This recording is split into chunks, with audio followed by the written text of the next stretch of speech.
If he's talking about just the rubble of the economics, I don't know. But anyway, it says, I'm disgusted with you. You're abomination to me. I say the blows shall be severe. I will not withhold my hand. It is lifted against thee this night. It is spoken unto thee, and it shall be, for I have thus said it unto thee. May the 10th, 8:32 p.m., 1998. For what it's worth, for my listeners, and there's a lot more word here, pages of it. So, when we say God gives words and He warns and warns, it could be years, it could be decades, it could be even centuries, or it could be right around the corner. Now, history proves out what I'm saying about individuals, groups of nations, or groups of individuals and nations. God has always brought judgments against individuals, groups of individuals, and nations themselves. So, that is the inevitable natural consequence, friends, of unrepentance.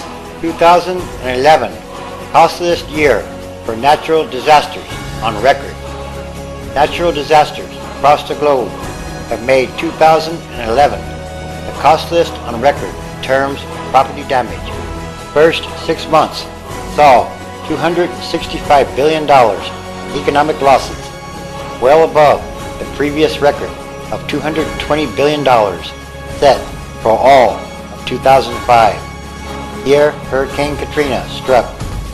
According to a multinational firm that insures insurance companies, Japan's earthquake and tsunami last March account for the biggest chunk, $210 billion, as well as most of the fatalities, 15,500 dead, 7,300 still considered missing.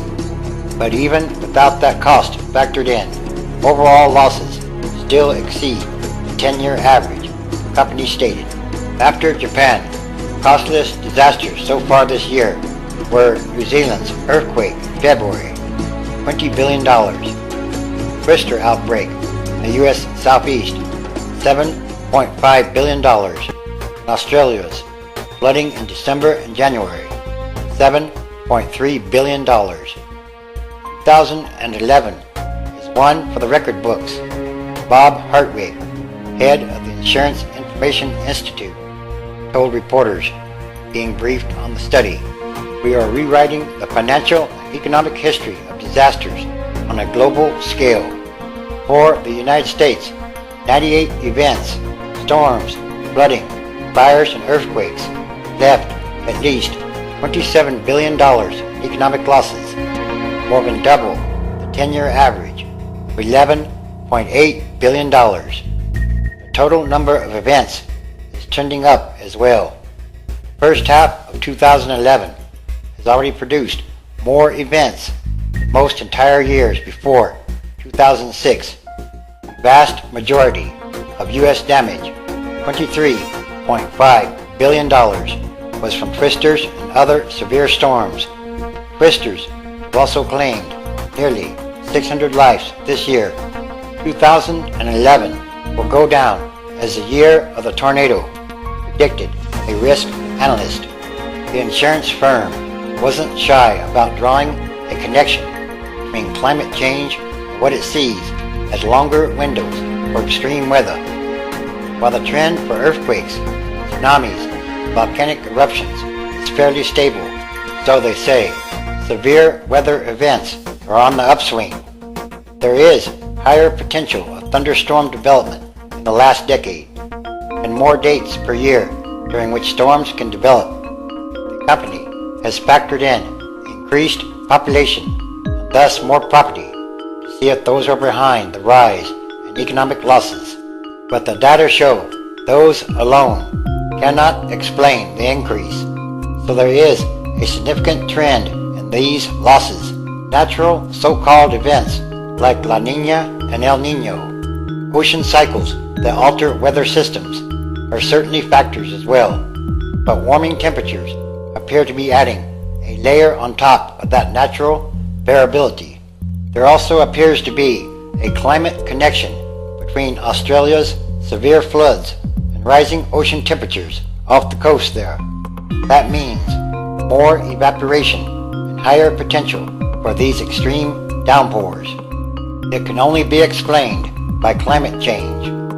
The enormous losses translate into more payouts by insurers, which reduces their bottom lines. It's definitely the worst half year for the insurance industry on record. So, what does the trend mean for consumers? Higher insurance rates.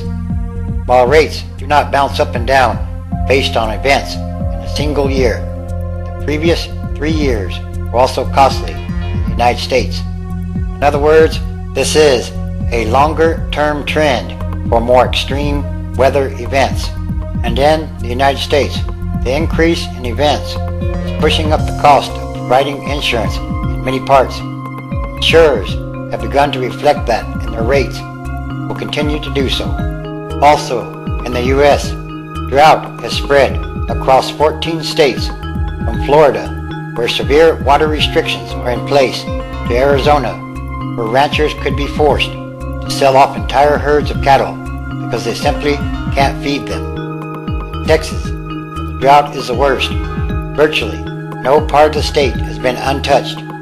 City dwellers and ranchers have been tormented by excessive heat and high winds, as they have been in the Southwest. Wildfires are chewing through millions of acres. Last month, the United States Department of Agriculture designated 213 of the 254 counties in Texas as natural disaster areas. More than 30% of the state's wheat fields might be lost, adding pressure to a crop in short supply globally. Even if weather patterns do shift and relief-giving rain comes, losses are surely head past $3 billion in that state alone. Most troubling is that the drought, which could go down as one of the nation's worst, has come on extra hot and extra early. It has its roots in 2010 and continued through the winter. For 5 months, from this February to June, for example, were so dry that they shattered a Texas record set in 1917, said the acting state climatologist. Oklahoma has had only 28% of its normal summer rainfall, and the heat has blasted past 90 degrees for a month.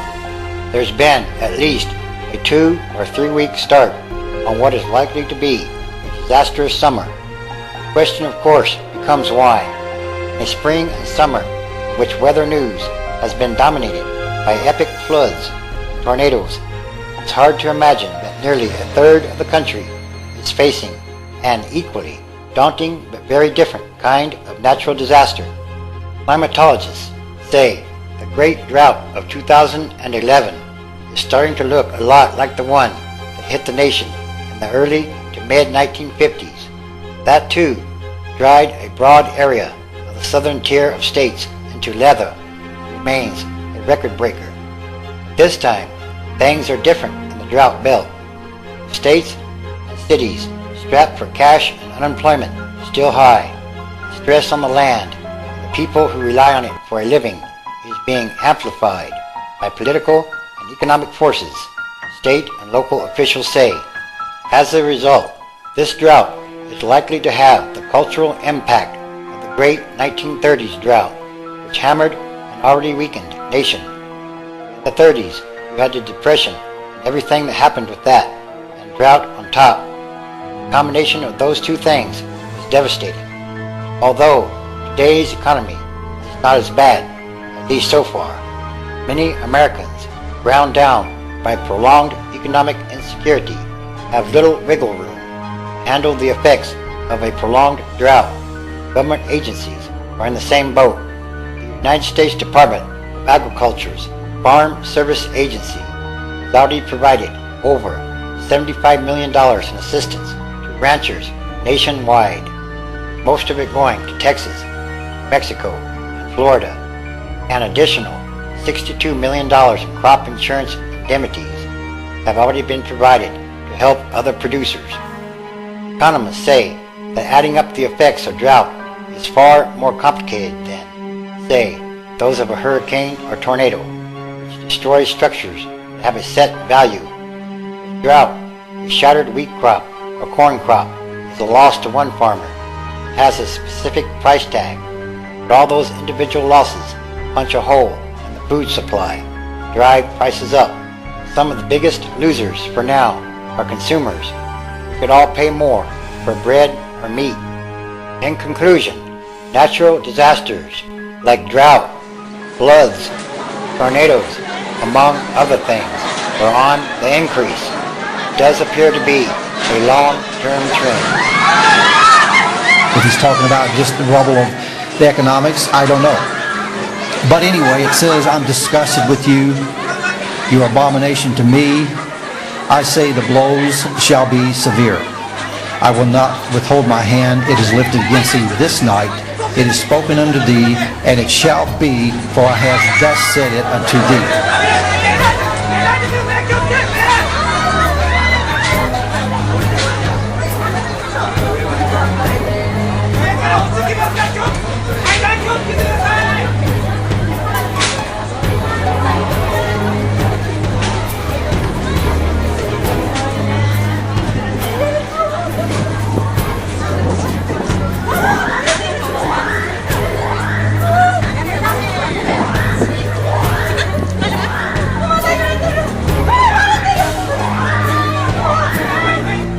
Yes, climate change, global warming, whatever have you call it, is happening. It's happening right now in many different ways all around the world. This too is another physical manifestation of the book of Revelation.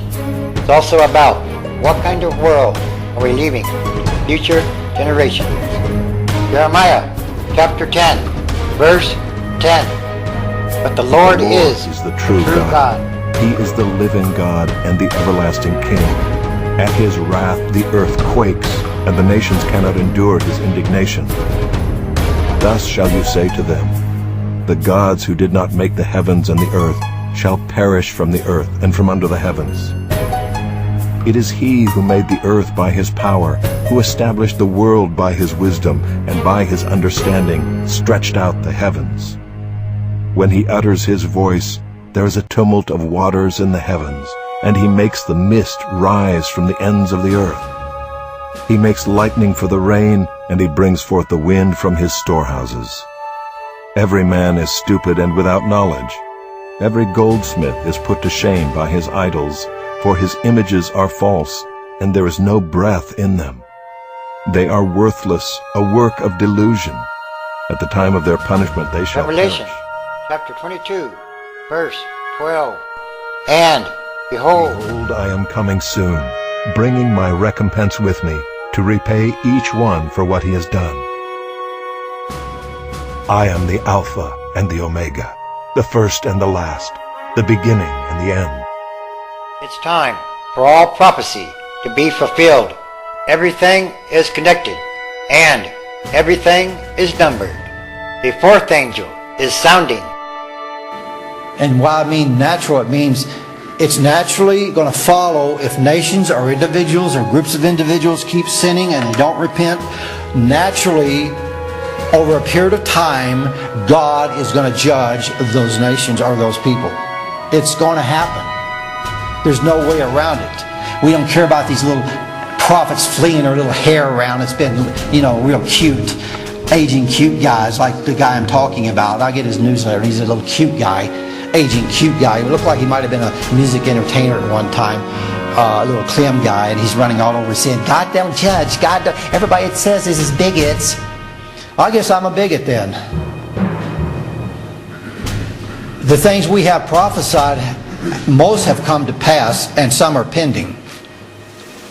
See, most prophets, they call themselves prophets, wait till something happens and then they write a book or they get on TV and say, I told you this was going to happen.